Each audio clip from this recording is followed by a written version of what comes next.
valutata ieri, dal report è pari a una lesione da 3 cm per 1 cm, però siccome usualmente quando c'è una lesione c'è una fuoriuscita, vabbè, diciamo volgarmente di sangue,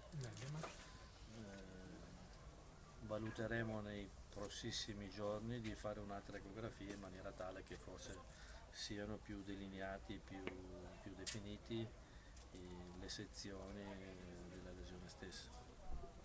Adesso occhio a croce, però si parla sempre col senno si pensa che forse si andrà dalle 3 alle 4 settimane.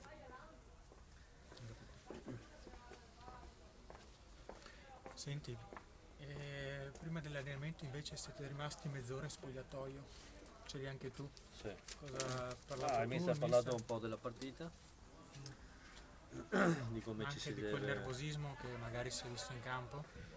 Sì, anche di questo, penso che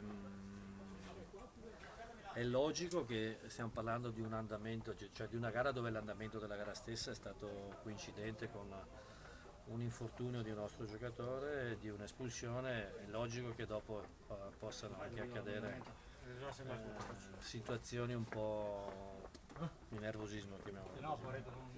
Però non devono succedere, anche perché io penso sempre che un calciatore deve attingere a quello che è il tifoso, quello che trascina la piazza di Padova in maniera positiva, però non deve alterare la propria indole durante il gioco.